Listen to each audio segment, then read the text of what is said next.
How are you? This is David Williams, and I had a dream. I want to say, what year is this? 2015. It may have been last year. As a matter of fact, I'm pretty sure it was last year. And this dream had about 4 parts to it. And this is really, really significant because the last part has not been fulfilled. The Lord gives me dreams. I dream a lot, not necessarily spiritual dreams, but God is helping me out with that. And by that, what I'm saying is the Lord is teaching me how to deal with the fact that I've seen a lot of things, heard a lot of things throughout my day, and I've thought about a lot of things throughout the day, and that dirties your mind. It clutters the mind, and so often when you go to sleep, you're dreaming about the things that cluttered your mind or things that you thought about. There's a passage in the book of Job where it talks about how our dreams comprise of the things that we interacted with. It makes the statement, in the multitude of business dreams come. So I've been asking the Lord, and I suggest you do the same thing before you go to bed, to scrub your mind clean, to cleanse your mind of all of the things that you've interacted with or seen throughout your day, so that your mind can be clear to hear from the Lord about yourself or situations around you or the future. And this dream that I had, it pertained to the future. So there were 4 specific things that happened. And I don't necessarily remember the first 3. I do remember the first part of it.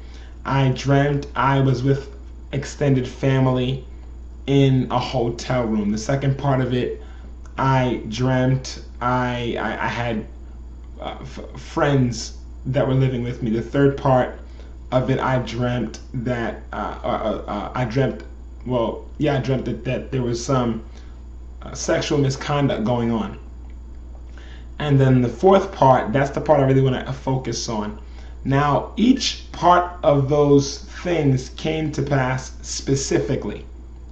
When I was with extended family, that was, and the individuals I was with, that occurred. So the Lord spoke to me about future events.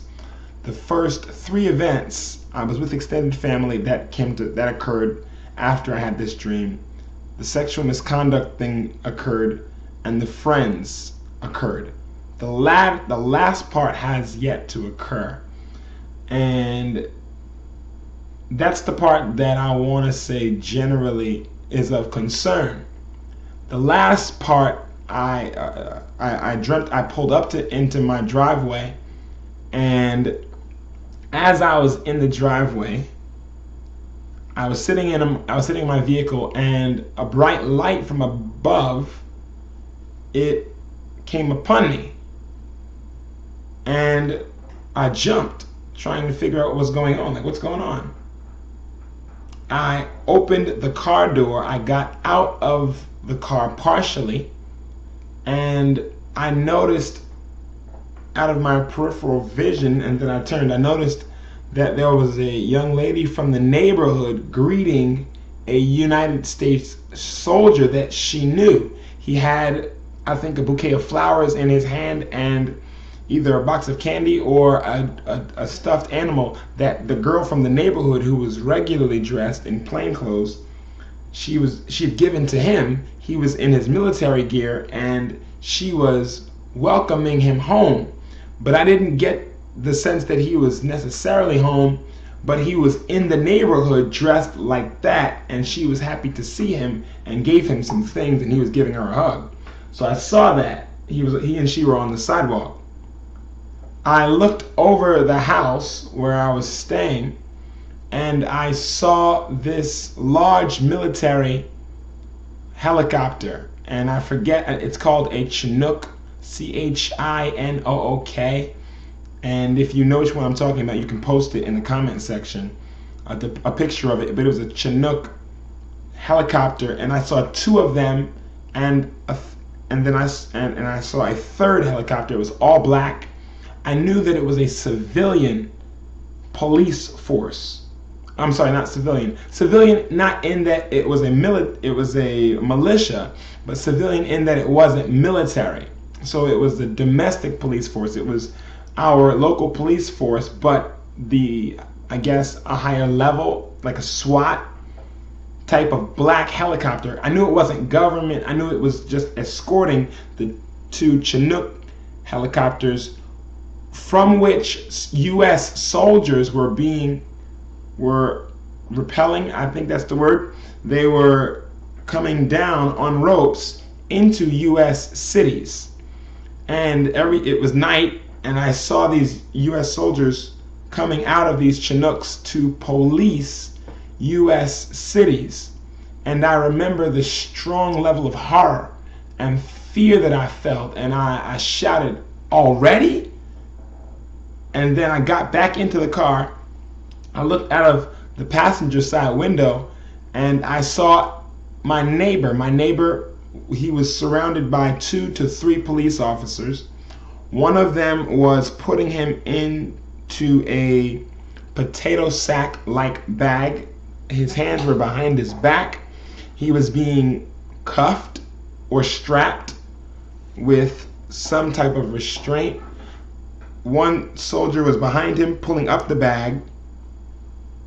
A soldier was there either reading some charges or instructions, and then another soldier was putting a hood over his face, and so that he couldn't see where either he was going or who they were, or whatever that was going on. But I knew that he was being arrested for being an enemy of the state to a degree. Not that he was a felon, but he was looked at by the government as a threat to any agenda that they were attempting at this point to enforce. And so I get back into this car, and now I'm trying to figure out, what should I do? Should I speed out of this driveway? If so, I may hit the guy and the girl that are right there on the sidewalk. If so, they may notice me and chase me. So I didn't know how to respond, but the level of fear was so high in my heart. I said, this has to be a dream. And I literally shook myself awake. And when I awoke, I didn't necessarily understand the fullness of the dream, as I mentioned, because they were all parts of a dream. But the fact that God allowed me to see those things, and 3 of the 4 events had occurred, lets me know that the 4th event is yet to occur. The same God that gave me foresight about those 3 events. And that's what prophecy is. Prophecy is insight and foresight from a spiritual source. The spiritual source that we worship, that we honor, is the Creator, the Father, and His Son, Jesus Christ. And He showed me the future. Only He knows the future. And He showed me those 4 events. The 4th is yet to occur. And so my encouragement is that you stay prayerful, and you allow the Holy Spirit to give you guidance as to how to prepare for the days ahead, because there are a lot of changes that are going to be made. I don't know, nor do I have a timetable as to when these things will occur. But my encouragement is that you increase in your prayer time, so that God can find you faithful when He comes. This is David Williams with Jesus Ministries.